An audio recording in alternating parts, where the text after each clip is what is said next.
Okay, welcome to the functions and graphs topic. We're on example 13, talking about non-vertical asymptotes.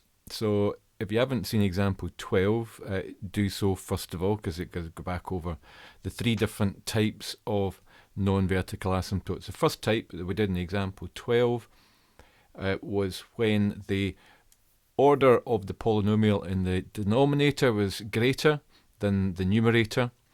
We end up with a horizontal asymptote with the equation y equals 0. Okay, so this is second case scenario, and that is when we're dealing with a rational function where the order of the polynomials on top and bottom are the same. So you can see here that in our rational function that we're going to work on, we've got two linear expressions. So we've got x term divided by x, so the order of both of these expressions is 1. But obviously it works for quadratic terms or anything, as long as the order of the two is the same. And there's a little note at the top that kind of explains why it's still a horizontal asymptote but not on the x-axis. And from doing a little bit of algebraic fractions, we'll remember that if you do some algebraic long division, we would end up with a constant term plus a remainder, and the remainder would be a fraction with x on the denominator, a little rational function of its own, but the constant term would produce the equation of the asymptote. We're going to investigate that through this example. Investigate the non-vertical asymptotes of 2x plus 3 over x minus 1. It says it's plural, but there only ever is one non-vertical asymptote in a function. I don't know why I've put a plural there. So let's have a look at the function. Now, if you went through example 12 with me, it was quite a laborious process, and the other two types, example 13 and the next one, are much easier to analyse, you'll be glad to know. So as long as you can do a little bit of algebraic long division, that is. So our function f of x is 2x plus 3 over x minus 1. Now what we're going to do is go through that algebraic long division process. I'm going to assume that you know how to do that. We've covered that in the topic of partial fractions. If you wanted to go and check that out, it's another playlist. We're going to divide 2x plus 3 by x minus 1, as the fraction tells us. So we look at the highest value terms. We've got 2x, and we divide it by x. 2x divided by 1x is just 2, and so we end up with a quotient there of 2. And if we multiply 2 by the divisor here, then we end up with 2x minus 2 underneath. And so the remainder, in this case, if I draw a line and subtract, we're going to subtract 2x minus 2 from 2x plus 3. 2x subtract 2x is 0, which I would expect, and 3 subtract negative 2 is positive 5. Okay. Now, at this point, just basically got a remainder of 5. I can't then continue my division. I've got no other way of doing it. So in other words, the remainder here is 5. So we can say, going back to our rational function, that we could represent this fraction as also the expression 2 plus 5 over x minus 1. Okay, and that's going to be more useful to us. So first of all, we want to determine the equation of the non-vertical asymptote. So what we want to consider, as we did in the last case, we want to think about x as it gets very large. As it tends towards infinity, well, what happens to, I'll use y or f of x. I should really use f of x, shouldn't I, because I've got that there. Well, let's tell you what, I'll change that one so that I'm not just throwing in the y. So I'm going to use y because we're talking about the y coordinates.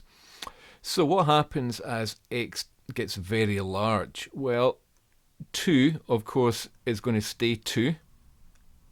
And the value of this fraction, 5 over x minus 1, as x gets very large, like 100, 1,000, a million, then we know that from exercise example 12 discussion, any fraction where a large number is in the denominator will tend to 0. So 5 divided by a million minus 1 is a very, very small number. 5 divided by a trillion minus 1, even smaller. So that value of this fraction here just becomes basically a value just slightly bigger than 0. But as far as we are concerned, it tends towards the number 2. Okay? And because it tends towards the number 2, that's basically why our asymptote is the line y equals 2. So what we have to do, it's really important, we're going to state, therefore, because the y coordinate tends towards 2, we can say, therefore, there is a horizontal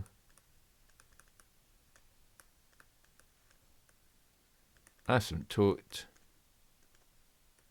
equation y equals 2. Okay, it's not good enough just to finish off, to say the y tends to 2. We've got to actually express it as an equation. Okay, so in other words, we have got a dotted line that we're going to put here. Here's my horizontal asymptote. I'm just going to write beside it y equals 2. Okay, and that represents, we've got x tending to negative infinity, and here we've got x tending towards positive infinity. That's both sides of my graph. So what I want to do is to investigate the nature of the asymptote again, as we've done before. We want to think, does the curve at the very left-hand side, is it just above? Is it kind of coming as x tends towards negative infinity? Is it just above the asymptote, or does it tend just below it? And what about on the right-hand side? Does it come to a point just above it or just below? We don't know which is true for this particular function, so we want to check it and see. So we do, as we have done before, we want to check the nature of it. So let's write that down. Check the nature. Okay. How do we check the nature? Well, as we again did in the previous example, we're going to consider the two different situations. First of all, as x tends to positive infinity, as in gets very large, and we're also going to check what happens as x tends to negative infinity.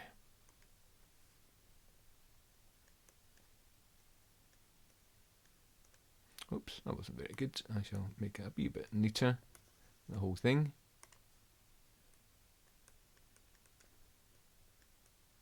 So two scenarios. So we're going to consider the y coordinate, first of all, when x is way up here at this point here. Is it above the line or is it below the line? So what we need to do is to check our function, which we're using as y equals 2 plus 5 over x minus 1. So as x is very large, as I've already demonstrated, y is going to tend towards the value 2 plus, and this is the crucial bit, is it just over 0 or just under 0? Is it just positive or is it just negative? We already decided that when x is positive and very large, this fraction, the remainder fraction, is still positive. So it means that the y coordinate is 2 plus a tiny bit more, which means it's got to be above the line, because the bit more takes it above 2 rather than drags it under 2. So we can say i.e. Above the line. And in other words, we've decided that our asymptote, our curve, is going to approach the asymptote above the line. And we consider what happens when x is large and negative down the left-hand end.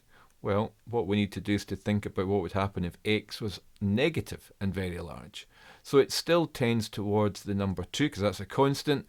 And we're going to add to that, well, if 5 over negative a million minus 1 is a very small number, but crucially, the value of that remainder is negative. So in other words, we're saying that it's going to go to 0, but just a tiny bit negative. And that's going to pull the value of the y coordinate below 2.